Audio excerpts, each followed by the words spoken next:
My two virtual encounters with 1980s music icons. Or are they?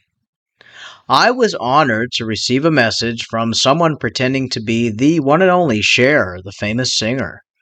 I decided to play along, and this is how it went. Cher thanked me for supporting her as a fan.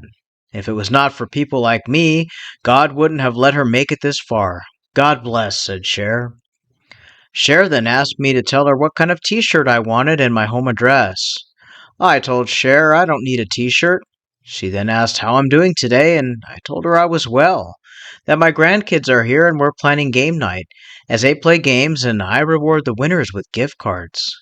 Cher asked me if I'm at the store or at home and what kind of games. I told her all kinds, and suddenly Cher also likes to play games and asked me if I have an Apple or Steam gift card, as she loves to play Call of Duty. Imagine that. I told her I reward my grandkids with gift cards from all over: pizza gift cards, sports cards, Amazon, Walmart, Target, you name it. Cher asked me how many gift cards I have, and I told her 20. And suddenly she wanted a gift card too, so she can also play, and asked if I have Apple cards. I told her no, I don't like those Apple cards.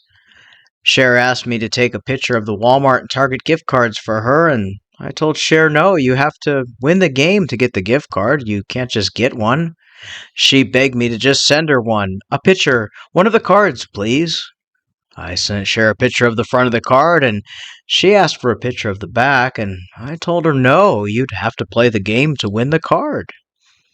Cher started to get pushy, begging for the back of the card, that she needs the code on the card to make use of the game. I told her it's not a game card. Just send it, she demanded. Wow, what a pop diva. I told her no, they're for my grandchildren, but she insisted I send her a card as it can be used for her fan club membership. Sarah let me know that she is a celebrity and the gift card can be used to activate it for her fan card. I told her I don't want to activate her fan club card, so Cher decided I could just get her a PayPal one instead and give her the code.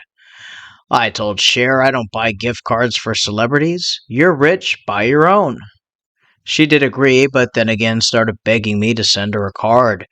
I told her to buy her own, and then she said she could see I was not in a good mood for whatever reason, and how dare you say such words to me over a card. I asked her what state she's in, and she said the U.S.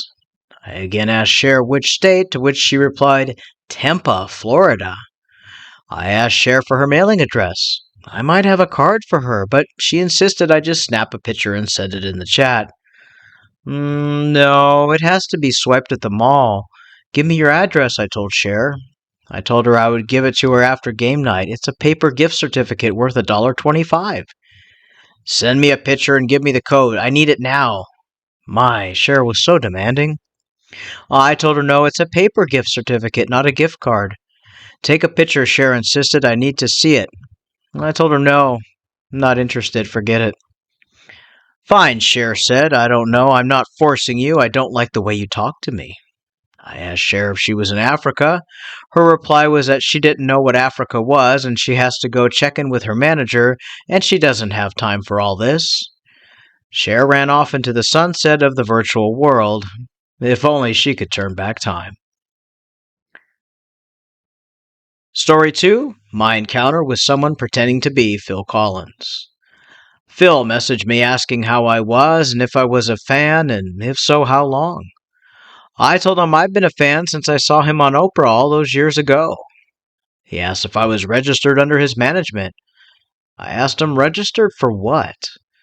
Phil told me under the management as a good fan we can sometimes meet and have the opportunity to see each other. I told him no, as I have a lot going on in my life, and Phil said it was fine. We don't have to force people to register. It's your choice. If you don't want, that's fine. I told him I'm sure there's a lot to do to sign up. He said no, it's just when you have a membership card you can be assisted financially and otherwise. I told him I don't need assistance. He said that's fine, and I told Phil I can give you a list of places you can donate money if you have extra money for financial assisting. Many celebrities do it. I sure hope you're not selling your memberships. Phil said it's free and he doesn't sell memberships. I told him fine, I'll take one, and he said he needs my full name, home address, and a photo. I told him no thanks. He then asked for my full name of where I work and the name of my spouse. As a side note, many scammers ask for this information for future use. They write down what you tell them and later use this to sometimes guess your passwords or your secret answers on your online banking, logins, and more. I told Phil that's too much personal information. He says it doesn't have to be. If you want a normal card, he can get me one right away. I told him no thanks. I lost money giving my info online. Phil told me I need to get a gift and send the code on the card so he can activate my fan membership. I told him no, I'm good. He said that's fine, and I asked where he's living now. He told me he lost his only home in the big Los Angeles fire, but he would have a plan to get an apartment soon. I told him I lost my home there too, but I have homeowner's insurance.